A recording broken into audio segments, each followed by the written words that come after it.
ताई तुम्ही कुठले आहेत? निलंग्याचे. इथं किती वाजता आलतो?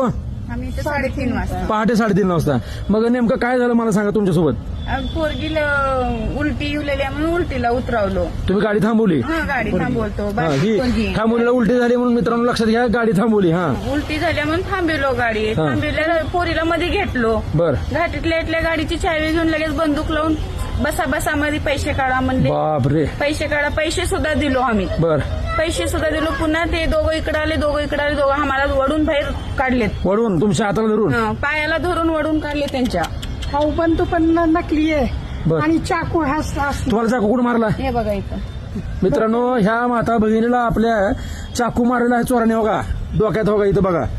अरे बापरे. आमच्या लागलेलं आहे. गावाला तर असं लागलं.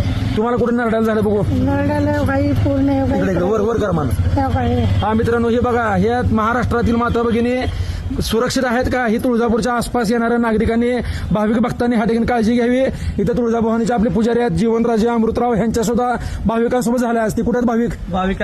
पोलीस स्टेशन मध्ये दिले एफआयआर करायला का? एफआयआर दिलेले म्हणजे तुमची एक घटना झाली, ह्यांची एक घटना झाली आणि अजून कोणाची? तुमची एक. आणि सेम घटना झालेले हा. पहाटे 3ला झालेले. बर. चंद्रलोक हॉटेलच्या समोर झाले. तिथं चंद्रलोक हॉटेल समोर झालेले आणि त्यांच्या लहान बाळाला उलटी आली म्हणून त्यांनी गाडी थांबवली. ते पुन्हा हे 4-5 जण त्यांच्यावर सुद्धा हल्ला मग केला. आता ही जी भाविक भक्त येणार आहेत, त्यांना तुम्ही काय सांगणार? त्यांनी सुरक्षितसाठी रात्री येऊ नका. दिवसा या गर्दीचं प्रमाण वाढलेलं आहे. हा. स्वतःची काळजी घ्या, परिवाराची काळजी घ्या. आणि भाविक भक्तांना सोडा. तुळजापूरच्या नागरिकांना आपला दादू जाधव सगळ्यांना त्यांच्या सुद्धा गाडीत घुसले होते. अगदी बरोबर आहे. म्हणजे इथल्या पुजारी सुद्धा ह्या ठिकाणी मित्रांनो माता भगिनी सुरक्षित नाहीत. तुम्ही कुठले निलंग्याचेच का? एकच एका गाडीत होतो. मग तुम्हाला काय म्हणले का तिथून? मला सांगा, ते जे कोण होते गुन्हेगारी प्रवृत्तीचे लोक, तर त्यांचं वर्णन काय होतं? वर्णन काय? खलास करता, सोनं द्या, पैसे द्या, बर. नाहीतर तुम्हाला जागेवर खलास करता, तुमचं लिकरू खलास करता, बापरे. नाहीतर तुमच्या बायाच्या नळडे कापता.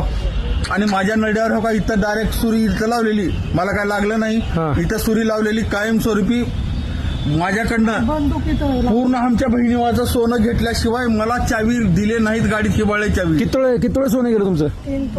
3 तोळे सोनं गेलं.